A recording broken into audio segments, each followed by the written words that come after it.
Hello everyone, I hope you've all had a great Christmas and New Year. I have been very busy cleaning up the shop and building a ton of Lego sets. And that brings me to the point of today's video. I've been building a lot of my vintage stuff, trying to use some of the parts that I actually sell on my website now. For example, doing the Santa Fe train. I know that's a big train for a lot of people, but while doing that, I decided I wanted to work on different ways that you could actually couple the trains together. And I came up with a couple different ways of doing that.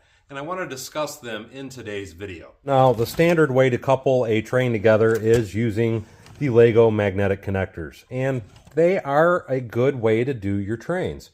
But a lot of people complain about it because you can't typically pull more than a couple cars at a time.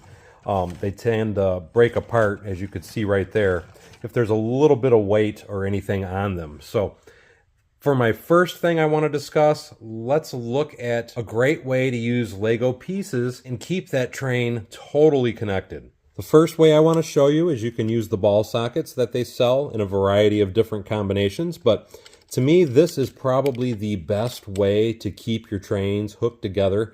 And you can do it in a couple different ways. I like to do it where I have a male and a female, so that way when I bring the trains together, they just click, and I mean, they are not coming apart. But some people don't like this method because you have to have a male with every female connection in order to hook them together. The downside to this is your trains always have to be in the exact correct orientation. So by that I mean I couldn't take this train and bring it around the other way, because now, as you'll see, it is two females and they are not going to connect together. Lego's solution to this I can show you using the Orient Express Lego set.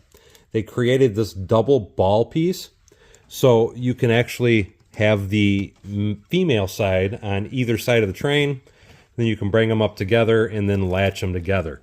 Now, to me, it's rather frustrating to do this. And I say that because you got to get your fingers up in the middle there to make sure that you line the ball sockets together in order to connect them together. And to me, it's rather frustrating trying to do it. That's why I prefer the ball and socket method, like I'm showing you on the Santa Fe trains that I built for my city. But what if you don't want to use the ball socket? I've seen a lot of people ask me, how would you use, for example, a HO scale train coupler? And I'm trying to show you this. This is an actual HO scale train coupler. These are sold and made by Katie. I got these on Amazon. And they're a really good coupler, and they're really not that expensive because you get a total of 10 sets. So you get one for each side of the train with, I think this was like $24. Which is a really good price.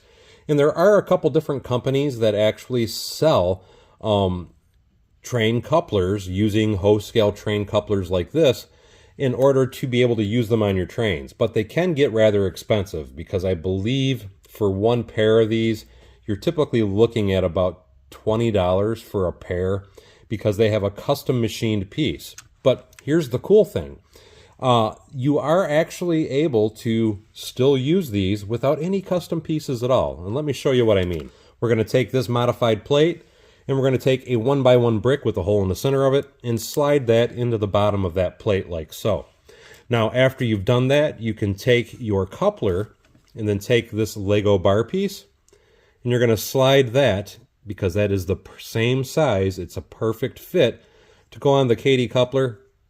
And then you're going to slide that down and into the stud until it actually pinches it. And now you can see the coupler is on there and it's pretty steady. Now, as long as you keep them fairly straight, like I already have these lined up here, you'll see that these just couple right together and they stay stuck very well. And you are not popping that train apart until you reach in there and pull that little arm to release it. And this is a great way to actually hook your trains together. And then this way, you're also using this Katie coupler.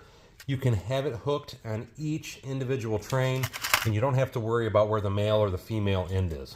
So this is another option you have if you want to make sure your trains stay very well attached to each other.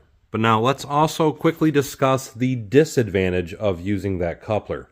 I do a lot of elevation changes throughout my Lego city, and typically when I do an elevation change, and I can show you one right here, I change elevation every 16 studs.